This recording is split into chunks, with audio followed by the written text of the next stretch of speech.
The conference room fell silent. $20 million. The number hung in the air like smoke from a just-fired gun, and my father's face drained of every drop of color he'd ever possessed. 6 months earlier, I wouldn't have believed this moment was possible.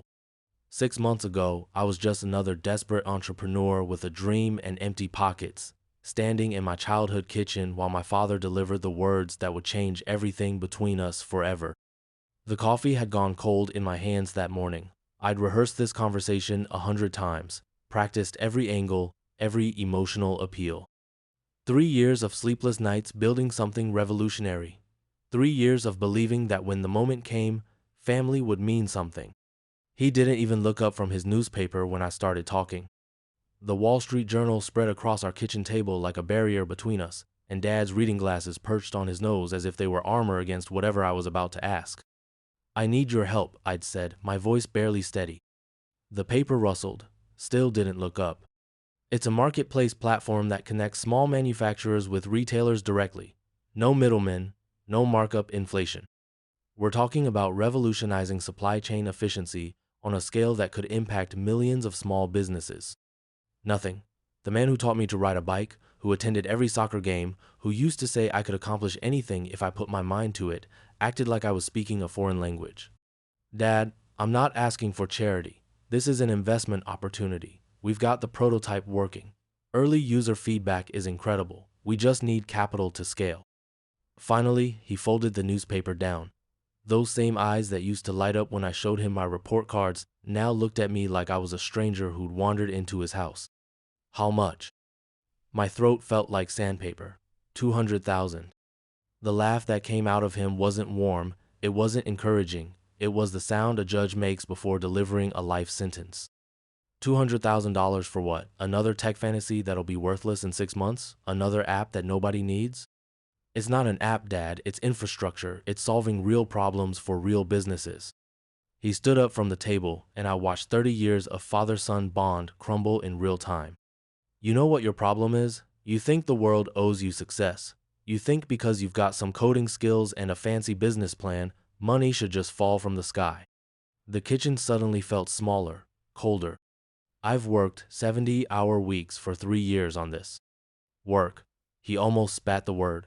"You call sitting at a computer work? Try building something with your hands. Try earning money the way real men do." The coffee mug in my hands might as well have been filled with poison. Every sip burned.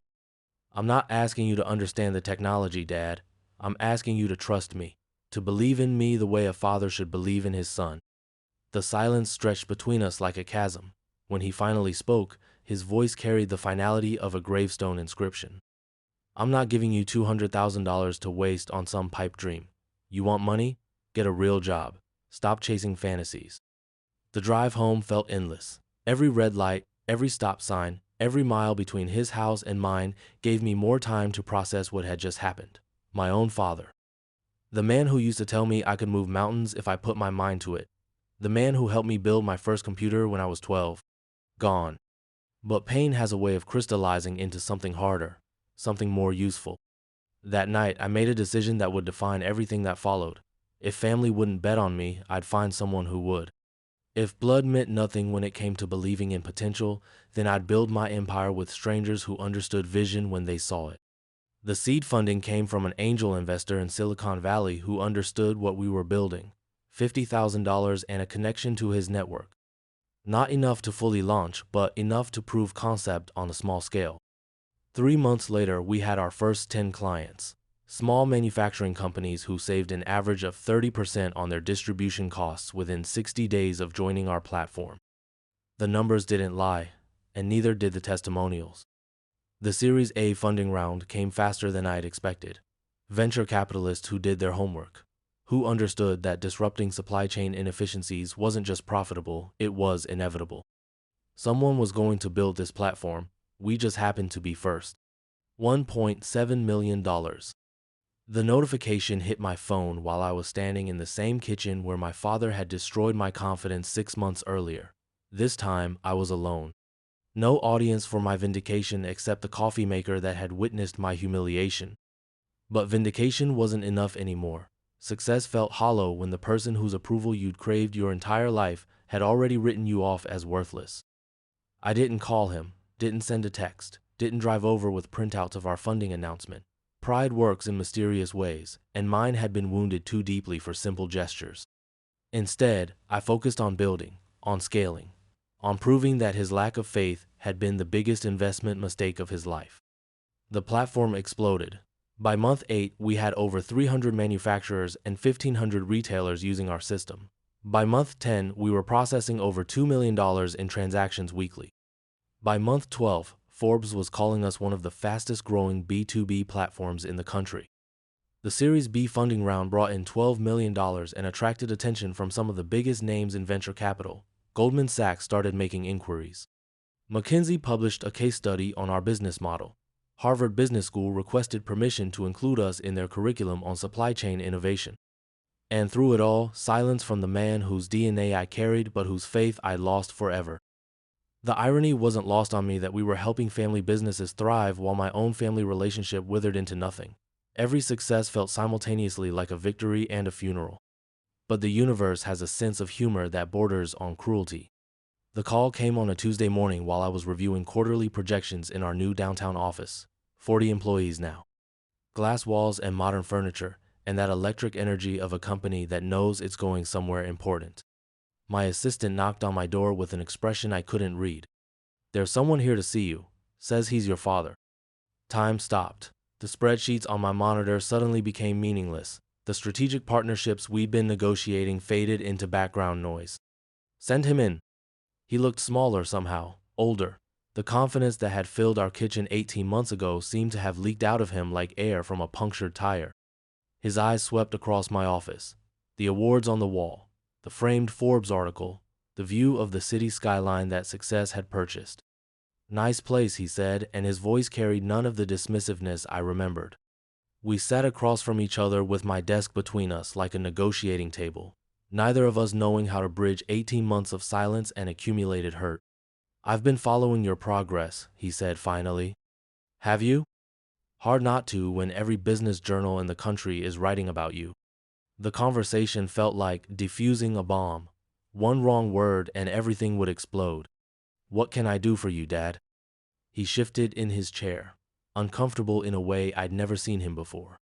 "I wanted to apologize for not believing in you, for not understanding what you were building." The words hung between us like a bridge neither of us knew how to cross. "I also wanted to discuss something else, a business proposition." And there it was, the real reason for his visit. Not reconciliation, not fatherly pride, finally overcoming stubbornness. Business. "What kind of proposition?" "I've been doing some research on your industry. Supply chain optimization, B2B marketplace dynamics. There's a lot of opportunity for strategic partnerships with traditional manufacturing consultants." The room felt like it was closing in.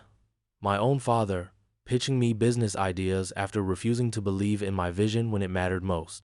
"I could bring value to your operation, connections in traditional manufacturing, credibility with old-school business owners who might be hesitant to trust a tech platform run by young guys." The silence stretched until it became uncomfortable, until he started talking faster, filling the void with increasingly desperate justification. "Look, I know I made a mistake before.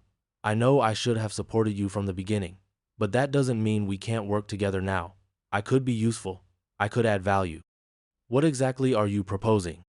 "A consulting contract, maybe 5% equity in exchange for business development services. I've already identified 17 manufacturing companies that would be perfect fits for your platform." 5%.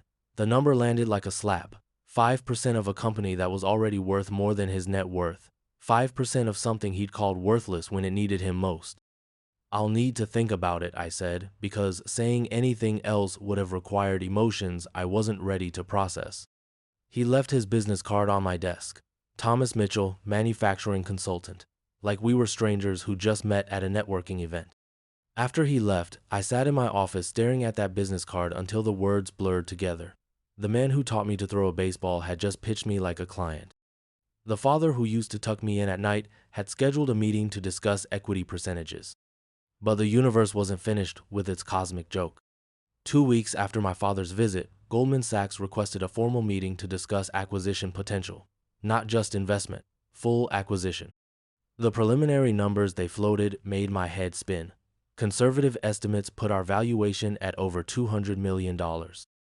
Aggressive growth projections suggested we could be worth $500 million within 3 years. Goldman wanted to fast-track the process, due diligence, financial audits, market analysis, everything that happens when serious money starts paying serious attention. But the real bombshell came during our second meeting with their acquisition team. "We've been impressed with your growth metrics," their lead negotiator said, "but we want to strengthen the management structure before moving forward. We'd like to bring in additional expertise in traditional manufacturing relationships." My stomach dropped before he finished the sentence. "We've identified a consultant with exactly the background we're looking for. Someone with deep connections in the manufacturing sector and a track record of successful business development and supply chain optimization." The folder he slid across the conference table might as well have contained my death certificate. Thomas Mitchell, my father's resume, his business development proposal, his list of 17 potential manufacturing partners. "We'd like to offer Mr. Mitchell a consulting contract with equity participation.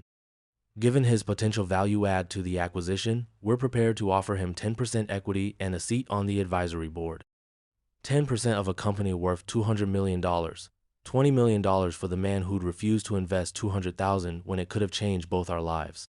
The conference room spun around me like a carnival ride. Goldman Sachs was essentially forcing me to give my father a $20 million gift while making it look like a business decision. "Have you spoken with Mr. Mitchell about this proposal?" "We've had preliminary discussions. He's expressed interest, pending your approval, of course. We understand there's a family relationship that could complicate things." Complicate things. Like 18 months of silence and betrayal were just minor business hurdles to overcome. "We'll need an answer within 72 hours. The acquisition timeline is aggressive, and we want all strategic partnerships in place before due diligence begins." The drive to my father's house felt like traveling backwards through time. Same streets, same turns, same kitchen where everything had fallen apart. But this time, I wasn't the one asking for help. He opened the door before I could knock, like he'd been watching from the window. "I guess you heard about Goldman Sachs," he said. We sat in the same kitchen, same table, same chairs, but everything had changed. The power dynamics, the desperation levels, the stakes. $20 million, I said, because there was no point in dancing around it. "It's a good deal for everyone involved. Goldman gets manufacturing expertise. You get traditional business credibility. I get compensated for bringing value to the transaction." Compensated. Like he was just another consultant. Like our relationship was purely transactional. Like the years of bedtime stories and Little League games had never happened. "You know what's funny?" I said, my voice steadier than I felt. 18 months ago, I begged you for $200,000. You called it a pipe dream, a fantasy, a waste of money. He didn't respond, but something flickered behind his eyes. "Now Goldman Sachs wants to give you $20 million for the same company you said was worthless." "Business is about timing," he said, but his voice lacked conviction.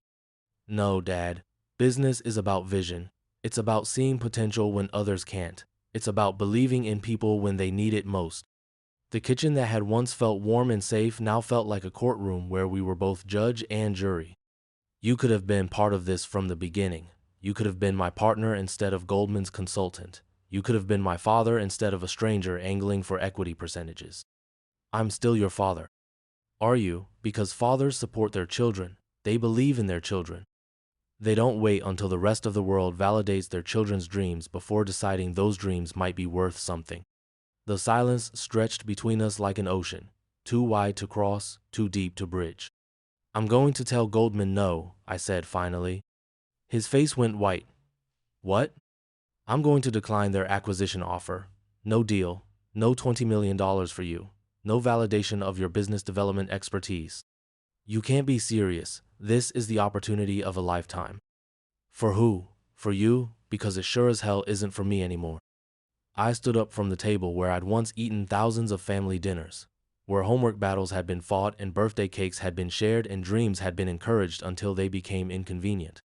"The company you called worthless is now worth $200 million. The son you refused to support is now being courted by Goldman Sachs. The pipe dream you dismissed is now revolutionizing an entire industry. His hands were shaking, actually shaking. And the father who should have been proud from day one is now begging for scraps from the empire his lack of faith helped build. Walking toward the door felt like leaving home for the last time. Every step carried the weight of a relationship that had died slowly, then all at once. But I stopped at the threshold, turned around, looked at the man who'd shaped half my DNA and none of my character. You know what the real tragedy is, Dad? If you'd believed in me 18 months ago, we could have built this together, father and son, partners. A family business that meant something beyond profit margins and equity percentages. We still could. No, we couldn't. Because now I know exactly what your faith is worth. I know exactly what your support costs. And I know exactly what happens when someone you're supposed to love unconditionally needs you most. The door closed behind me with the finality of a coffin lid. 3 days later, I called Goldman Sachs and declined their acquisition offer.